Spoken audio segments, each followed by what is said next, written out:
یا الہی جب تلک جسم میں میری جان رہے، تجھ پہ اور تیرے محبوب پہ قربان رہے، میں رہوں یا نہ رہوں پر تجھ سے دعا ہے یا رب، نزا کے وقت سلامت ہم سب کا ایمان رہے، سب کہیں آمین۔ نزا کے وقت سلامت ہم سب کا ایمان رہے۔ بعد از حمد و صلاۃ انتہائی عزت و احترام کے لائق خطیب اہل سنت علامہ دلشاد احمد صدیقی صاحب دامت برکاتہم العالیہ، عزیز محترم مولانا قاری مفیظ احمد زیائی صاحب، مولانا فیصل صاحب، دیگر اس محفل میں علماء کرام، ثناخوان رسول مقبول صلی اللہ علیہ وسلم، میرے دوستو عزیزو، مجھ سے قبل 2-3 خطابات ہو چکے ہیں، میں بھی چند منٹ کے لیے آپ کی خدمت میں حاضر ہوا ہوں۔ اللہ میری حاضری اپنی بارگاہ میں قبول فرمائے۔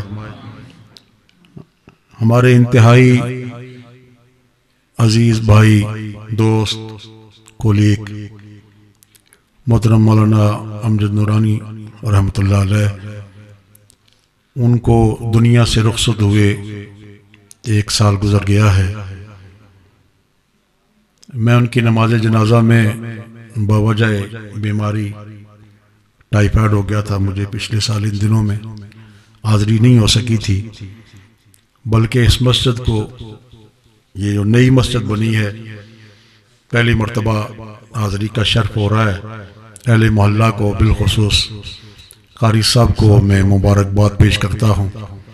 جس طرح خوبصورت اور بڑی مسجد آپ نے بنائی ہے، اللہ آپ کو اسے آباد کرنے کی بھی توفیق عطا فرمائے۔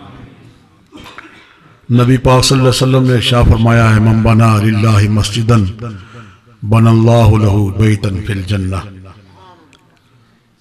جو اللہ کے لیے مسجدوں کو بناتا ہے، اللہ تعالیٰ اپنی شان کے مطابق جنت میں اس کا گھر بناتا ہے۔ تو آپ مسجد آپ نے نہیں بنائی ہے، مسجد کو آپ آباد نہیں کر رہے ہیں، آپ جنت میں اپنے گھر تعمیر کر رہے ہیں۔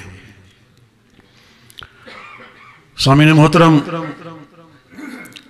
قبلہ پروفیسر سعید اختر صدیقی صاحب تشریف لا چکے ہیں۔ جو ہی وہ سٹیج پہ تشریف لائیں گے تو میں اپنی گفتگو کو ختم کروں گا۔ اللہ کا قرآن یہ کہتا ہے، قل هل يستوي الذين يعلمون والذين لا يعلمون، اے نبی صلی اللہ علیہ وسلم آپ فرما دیجئے کہ کیا وہ لوگ جو اہل علم ہیں اور وہ لوگ جن کے پاس علم نہیں ہے، هل يستوي، کیا دونوں برابر ہیں؟ قرآن کا یہ اعجاز ہے، اس میں وہ فصاحت ہے، وہ بلاغت ہے۔ امام جلال الدین سیوطی رحمۃ اللہ علیہ نے جلالین شریف میں اس کی خوب تفسیر بیان فرمائی ہے کہ کسی اعلیٰ کے اور ادنا کے بارے میں موازنے کی بات کی جائے نہ، اس کا معنی یہ ہوتا ہے کہ ہرگز برابر نہیں ہے۔ اہل علم اور جن کے پاس علم نہیں، اللہ قرآن میں کہتا ہے کہ وہ برابر نہیں ہے، مقام میں برابر نہیں ہے، مرتبے میں برابر نہیں ہے، شان میں برابر نہیں ہے، عزت میں برابر نہیں ہے، وقار میں برابر نہیں ہے، کردار میں برابر نہیں ہے، گفتار میں برابر نہیں ہے۔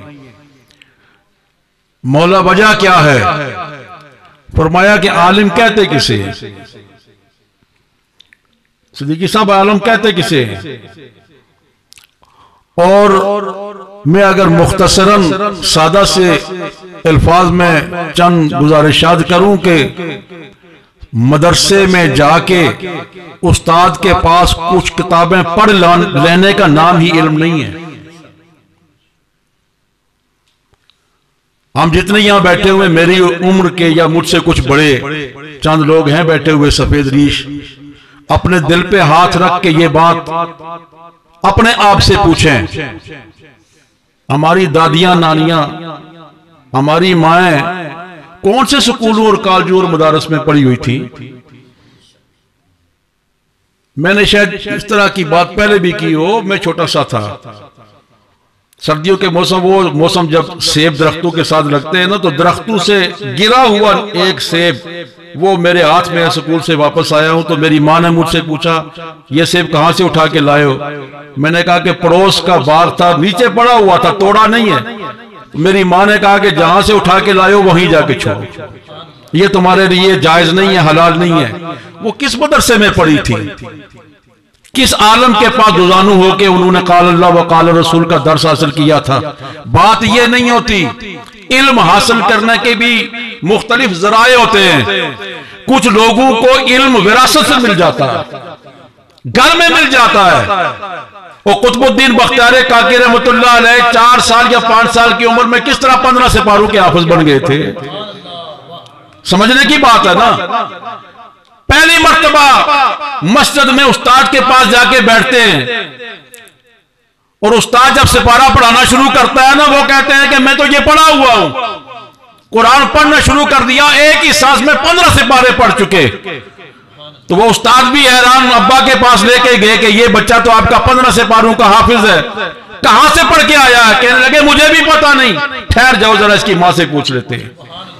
ماں نے کہا مجھے تو یہ علم نہیں تھا کہ بچہ 15 سپاروں کا حافظ ہے، میں بتا سکتی ہوں کہ میں 15 سپاروں کی حافظہ ہوں۔ بچہ پیٹ میں تھا تو قرآن کی تلاوت جاری تھی، اسے لوریاں میں قرآن کی آیات سے دیتی ہوں، معلوم ہوتا ہے کہ میرے پیٹ میں یہ قرآن کا 15 سپاروں کا حافظ بن کے آیا ہے۔ بات سمجھ آئی نا؟ آپ حضور غوث پاک کی بات کر رہے تھے، وہ سیب کی بات کر رہے تھے۔ حضور غوث پاک رضی اللہ تعالیٰ عنہ کی وہ ماں جن کے بارے میں آپ نے بتا دیا ہے پہلے، وہ اللہ کی قسم اٹھا کے کہتی ہیں کہ میرا بیٹا جس کا نام عبد القادر جیلانی ہے، جب تک میرے سینے کا دودھ پیتا رہا میں نے ایک وقت بھی اسے بغیر وضو کے دودھ نہیں پلایا، ایک وقت بھی اپنے بیٹے کو بغیر وضو کے دودھ نہیں پلایا ہے۔ اور بغداد کے لوگ کہا کرتے تھے روزہ رکھنا ہو یا عید کرنی ہو، چاند نظر آیا ہے یا نہیں آیا ہے، جاؤ اس کے گھر چلے جاؤ، چھوٹا سا بچہ ہے، اگر ماں کا دودھ پی لیا ہے سمجھ لو کہ روزہ نہیں ہے، اگر اس نے دودھ چھوڑ دیا سمجھ لو کہ روزہ ہے۔ بات سمجھ آ گئی نا؟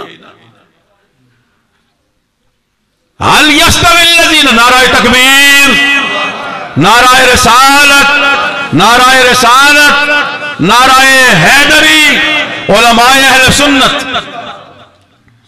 بس میں اپنی بات کو بالکل اختتام کی طرف لے کے جا رہا ہوں۔ فرمایا قل هل يستوي الذين يعلمون، اور پھر کیوں فرمایا اللہ کریم نے، اور اس کی تشریح میرے آقا رسول اللہ صلی اللہ علیہ وسلم نے فرما دی، فرمایا کہ ایک بے علم کا، چاہے وہ زاہد ہو، وہ عابد ہو، وہ نمازی ہو، وہ متقی ہو، وہ پرہیزگار ہو، وہ تہجد گزار ہو، دن کو روزے سے رہے اور رات کو قیام میں وہ گزارے، اور قرآن کا عالم عشاء کی نماز پڑھ کے سو جائے اور فجر کی نماز اٹھ کے پڑھ لے، وہ صوفی کا، زاہد کا، عابد کا جاگنا اور عالم کا سو جانا، عالم کا سو جانا بہتر ہے اس زاہد کے جاگنے سے۔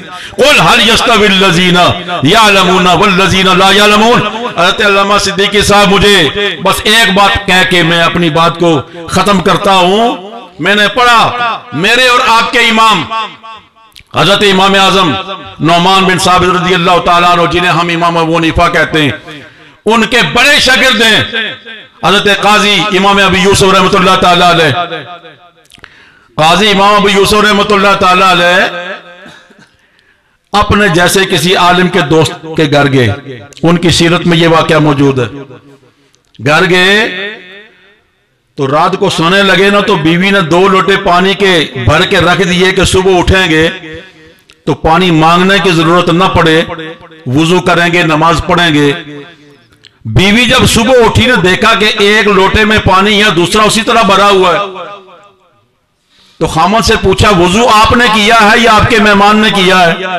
کہا میں نے وضو کیا ہے. انہوں نے تو نہیں. نماز پڑھی ہے کہ نہیں؟ نماز تو پڑھی ہے. کیا بغیر وضو کے نماز پڑھ لی ہے؟ کہنے لگے یہ تو مجھے بھی پتہ نہیں، لیکن وضو تو انہوں نے نہیں کیا، نماز پڑھی ہے. اور بیوی تو بیویاں تو کڑیاں ہی ہونیاں نا. وہ کہتی ہے عجیب، تم تو بڑی تعریفیں ان کی کر رہے تھے، وقت کے امام ہیں، قاضی القضات ہیں، امام ابو حنیفہ کے بڑے شاگرد ہیں، یہ کیا ماجرا ہے؟ کہنے لگے میں پوچھ لیتا. تو بڑے ادب اور احترام سے کہنے لگے آپ ہمارے مہمان ہیں، یہ پوچھتے ہوئے اچھا تو نہیں لگتا، لیکن سوال کیا ہے میری بیوی نے.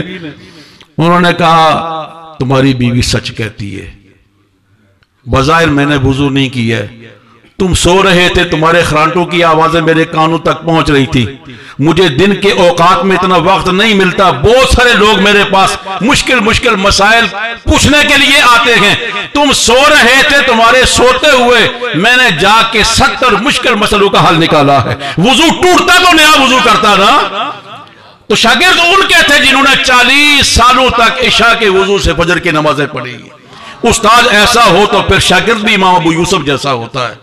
سامعین محترم، قل هل يستوي الذين يعلمون والذين لا يعلمون، علم والے اور جن کے پاس علم نہیں ہوتا وہ برابر نہیں ہوتے ہیں. اہل علم کی قدر کریں، اپنے بچوں کو علم سکھائیں، علم پڑھائیں. مدارس میں تو سکولوں میں اور مدارس میں تو چند گھنٹے ہوتے ہیں نا آپ کے بچے اور بچیاں، زیادہ وقت تو آپ کے پاس ہوتے ہیں، والدین کے پاس ہوتے ہیں. اگر ماں پڑھی ہوئی ہے تو وہ اپنے بچے کو وہ درس دے گی، وہ سبق دے گی جو سکولوں میں بھی نہیں ملتا ہے، جو مدارس میں بھی نہیں ملتا ہے.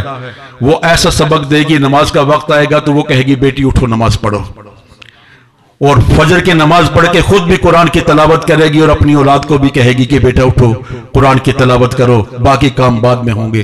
میں دعا کرتا ہوں اللہ پاک سے مولا کائنات میری اور آپ کی حاضری اپنی بارگاہ میں قبول فرمائے.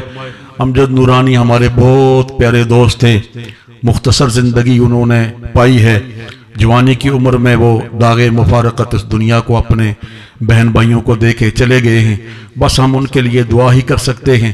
اللہ پاک جو قرآن ان کے سینے میں تھا، رسول اللہ صلی اللہ علیہ وسلم کا جو عشق اور محبت ان کے سینے میں تھی، مولا اس کے صدقے ان کی کامل و اکمل بخشش و مغفرت فرما دے. وآخر دعوانا ان الحمدللہ.